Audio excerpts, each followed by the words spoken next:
एक और most important question है क्लास 10th का।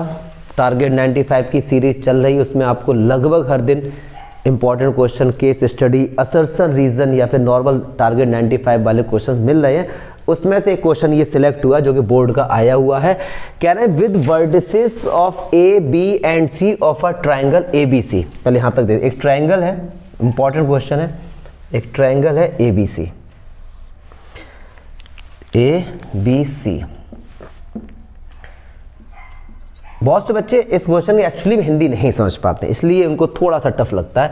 कह रहे हैं A B vertices A B and C of a triangle A B C as centre, इनको सेंटर माना गया, ए को, बी को एंड सी को, and arc are drawn with radii 14 centimetre and the three portion of a triangle so obtain are removed. मतलब क्या हुआ, ए को सेंटर माना और 14 सेंटीमीटर का एक आर्क लगा दिया ये इस तरीके से।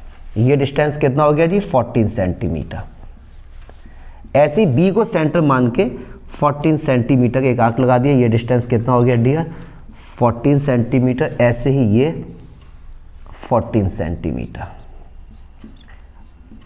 अब क्या किया है, कह रहे जो ये पोर्शन है इसको रिमूव्ड कर दिया, इसको रिमूव कर दिया, तो जो एरिया आपने रिमूव किया उसका एरिया फाइंड करना। मतलब आपको इन तीनों का एरिया फाइंड करना मोस्ट इंपॉर्टेंट क्वेश्चन है, ठीक, क्योंकि एरिया फाइंड करना है। अब ये एक सेक्टर बना है, रेडियस पता है, एंगल नहीं पता यहाँ पे कि ये एंगल कितना, ये एंगल कितना, ये एंगल कितना। अगर बोला जाता कि ये इक्विलैटरल ट्रायंगल है तो ये एंगल 60 हो जाते, लेकिन इक्विलैटरल नहीं बोला है तो अब नहीं पता कि ये कौन सा ट्रायंगल है, इसलिए ये क्वेश्चन क्या है, इंपॉर्टेंट है। तो सपोज मैं इस वाले एंगल को थीटा लेट करता हूं और इस वाले एंगल को मैं बीटा लेट करता हूं और इस वाले एंगल को मैं फाई लेट कर लेता हूं।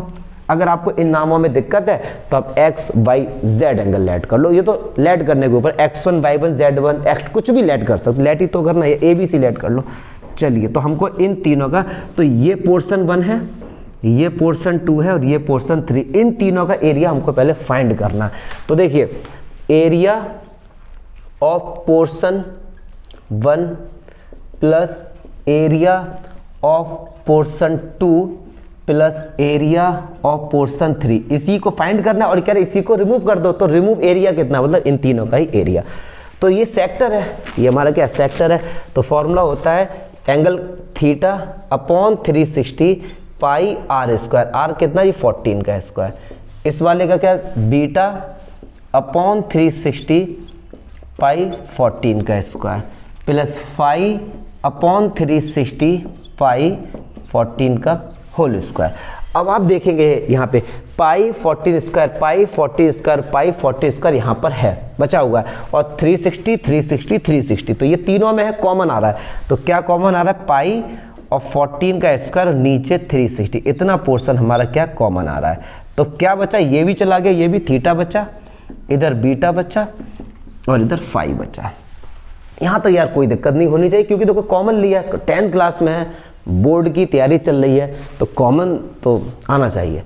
अब ये theta plus beta plus phi, ये है क्या, ट्रायंगल एबीसी के तीनों एंगल का सम, और ट्रायंगल ए के तीनों एंगल का सम कितना होता है, 180।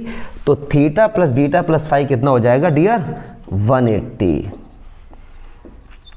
इसकी जगह कितना रख देंगे जी, 180। तो 180 का इससे डिवाइड करो, कितनी बचेगा, 2 बार। तो बस आंसर आ गया। क्या बचा इधर, पाई और 14 इंटू 14, नीचे कितना बचा 2, तो 2 से कट करो, 2 7 जा 14। पाई की वैल्यू कितनी होती, 22 अपॉन 7 और 14 इंटू 7, तो 7 से 7 हमारा शहीद हो गया, 22 इंटू 14 सेंटीमीटर इसका। ये जो एरिया है इन तीनों पोर्शन का निकल कर आया।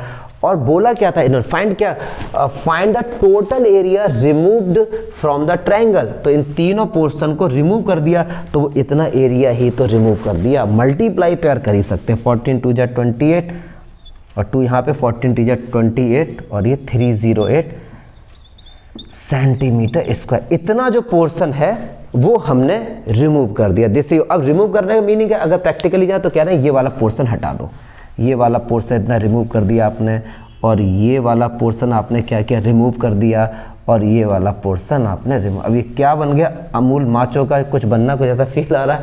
तो जो भी है इतना बचा, बाकी हमने सारा क्या किया, रिमूव कर दिया। तो कितना रिमूव कर दिया, ये वाला रिमूव कर दिया। ठीक है, मुझे नहीं लगता यहाँ तक कोई दिक्कत नहीं। Piano Amul macho. Thanks for watching.